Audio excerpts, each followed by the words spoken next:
இந்த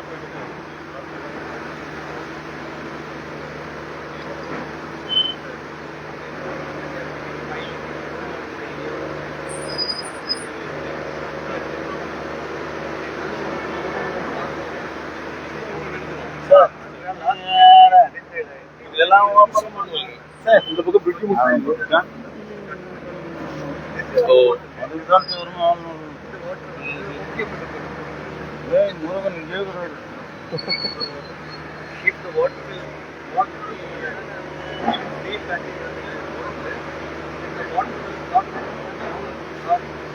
சார் இப்போ மழை தண்ணி ஏற ஏற அங்க இருக்கிற சாண்டை எப்படி ரிமூவ் பண்ண முடியும்? எப்படி ரிமூவ் பண்ண முடியும் சொல்லுங்க, நீங்களே சொல்லுங்க. அந்த சைடு ஃபுல்லா மேடு இருக்கு. நீங்க வண்டியில மிஷின் அங்க நின்னுமா நம்ம அங்க இருந்து எட்டி பார்த்துதான் தெரியும். மண் மேடு அப்படியே இருக்கு சார். நான் என்ன கேக்குறேன்னா, தண்ணி ஏறினே இருக்கு, பிளாக் ஆயிடுச்சு தண்ணி ஏறினே இருக்கும்போது அந்த மண் மேடெல்லாம் நம்ம எப்படி ரிமூவ் பண்ண முடியும்? ஒரு லாரியை வச்சு வாரி வெளியே எடுக்கணும், ரிமூவ் பண்ணணும். அங்கேயே போட்டு கழிச்சு விட முடியாது. இப்ப எப்படி லாரி வரும், எப்படி மண்ணை எடுப்பீங்க சார்? அந்த சைடு இருக்குது சார். நீங்க முருகன் சார் இந்த சைடு வந்தா தான் அவருக்கு தெரியும். எங்க இருக்காரு அவரு?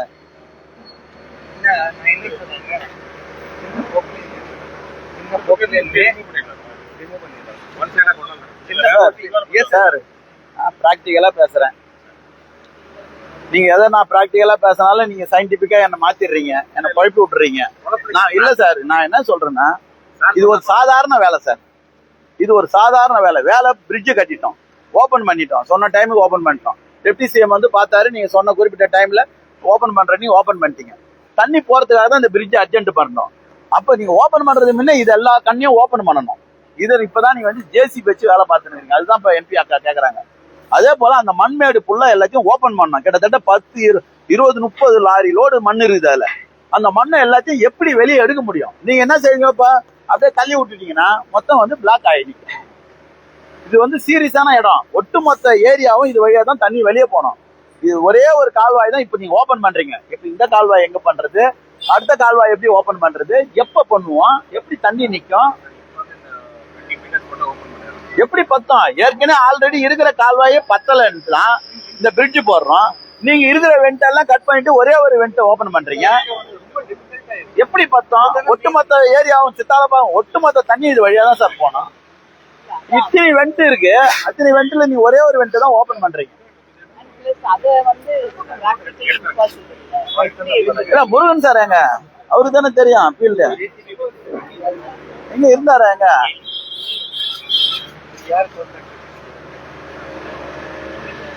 இல்ல நீ சீரியஸ்னஸ் தெரியல, தெரியாம பண்றீங்க. இது வந்து தெரியும். இது வந்து ஒரு மாசம் முன்னாடி இனாகிரேட் ஆயிடுச்சு. அவங்க சொன்னாங்க நெக்ஸ்ட் டே வில் ஸ்டார்ட்.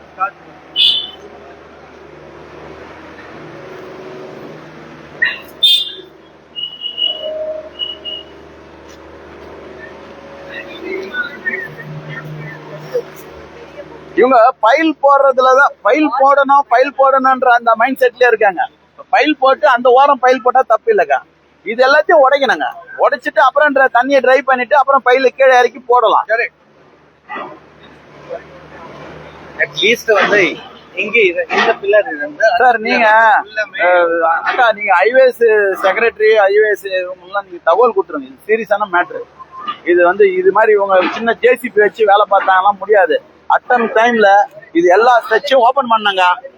இது எல்லாத்தையும் ஓபன் பண்ணாங்க. இந்த கால்வாய் அகலத்துக்கு இதை ஓபன் பண்ணி ஆகணுங்க. சீரியஸ் மேட்டர் இது. தண்ணி ஏறுது, இப்போ தண்ணி ஏறினது. சீரியஸா நீங்க வந்து சொல்லி மாசா டே அண்ட் நைட் பெரிய பெரிய பொக்லின் இறக்கி வச்சு பிரேக்கரை போட்டு உடைச்சு எல்லாத்தையும் ரிமூவ் பண்ணி வாரியா ஆகணும். சீரியஸான மேட்டர் இது. அந்த டைம் வந்து ஃபுல்லா தண்ணி இங்க பிளாக். இவங்க வேலையை முடிக்கணும்ன்ற இதுல இல்ல. யாரோ கான்ட்ராக்டர் ரொம்ப டம்மி கான்ட்ராக்டா விட்டுருப்பாங்க போது. ஒரே ஒரு மிஷினை வச்சு நான் நேத்துல இருந்து 3 ட்ரிப்பா பாத்துக்கிறேன். இதை காலையில பார்த்தேன், மதியம் பார்த்தேன், நைட்டு பார்த்தேன், நேத்து பார்த்தேன், முந்தா நேத்து பார்த்தேன், தொடர்ச்சியா பார்த்துனே இருக்கிறேன். ஆனா அந்த கொஞ்சம் கூட அதுல வந்து வேலை இந்த அர்ஜென்ட்டுக்கு ஸ்பீடுக்கு இல்ல இது வேலை.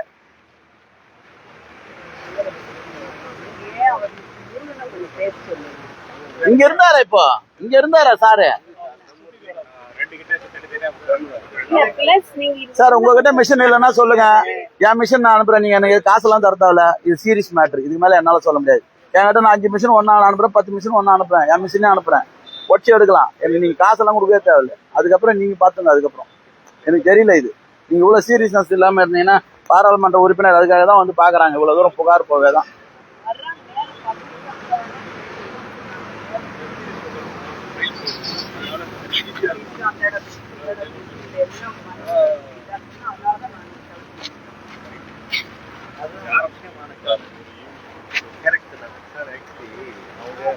இதே மாதிரி வந்து இன்னொரு பிரிட்ஜு கட்டியிருக்கோம். அவங்க என்ன காரணம் இது ஸ்லோ வச்சுருக்காங்க, மெட்டீரியல் வாங்கினோம் இல்லை சாமான் வாங்கினோம், அதுக்காக வந்து இது ஸ்லோலி அவங்க லீடு வந்து கொஞ்சம் கான்ட்ராக்டிவ் வாங்கி இதெல்லாம் அதுதான் முக்கியம்.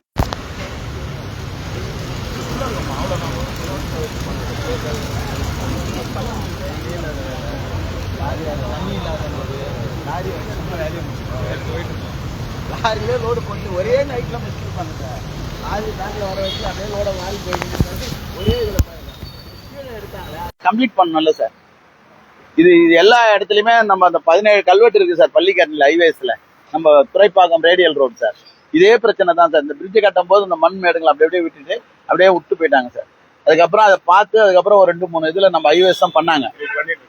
அதுக்கப்புறம் அதை திருப்பி மூட்டை கட்ட வச்சு பண்ணோம். இப்ப பார்த்தா அது ரொம்ப சேரு இருக்குது, பண்ண முடியலன்னாங்க.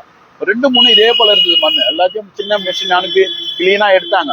அந்த மாதிரி ஸ்டேஜ் தான் இப்ப இதுவும். இது அப்படியே விடக்கூடாது இல்ல, நேச்சுரல் டெத் உள்ள போயிருக்கணும்ல. ஒரு நைட் டைம் கொடுங்க சார், மார்னிங்ல இருந்து ரெடி பேரு பண்ணிடுறேன். இந்த ரெண்ட் வந்து கிளியர் பண்ணிடலாம். நீங்க 2-3 பண்ண ஜேசிபி போட்டு டீம் அப்புறம் இதை டம்ப் வந்து வழியில வந்து ரோட்ல டம்ப் பண்ண முடியாது. டிஎன்டி உங்க அட்ரஸ் கூட அக்கா எல்லாம் சார் எல்லாத்தையுமே அங்க கொட்டிடலாம் சார். நான் சொல்ற இடத்துல கொட்டலாம் சார். அது பெரிய இடம் சார், டெப்த் சார். அது நாளைக்கு ஒரு பில்டிங் ஃபியூச்சர் கவர்மெண்ட் பில்டிங் கட்டுறதுக்கு தான் சார். எங்கேயோ எடுத்து போய் கொட்டி வேஸ்ட் பண்றத நேர்பை அப்படியே நேர்பை போயிட்டு உடனே வரும். வண்டியும் கம்மியா வைக்கலாம், லீடு கம்மியா இருக்கும். அங்க பிறன்குடி சிஎன்டி வந்து பிஜிடி அது ரொம்ப தூரம். இதுலயே கொட்டிடலாம். இந்த ரப்பீஸுக்கு பீஸ் எல்லாம் கூட எடுத்து அங்கேயே கொட்டிடலாம். கொட்டி லெவல் பண்ணி விட்டுலாம். அந்த ரோடு மேல எடுக்கிறோம்ல சார், கரை மண் இதுல எடுக்கிற மண் எல்லாத்தையுமே நாங்க கொட்டிடலாம் சார். அடுத்த டைம் மேம் வரும்போது ரீச் ஆபீஸுக்கு ஒரு ஈஸியா போயிடும்.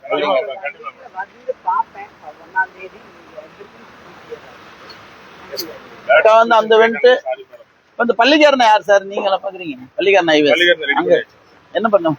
வாங்க தான் பாக்க போறாங்க.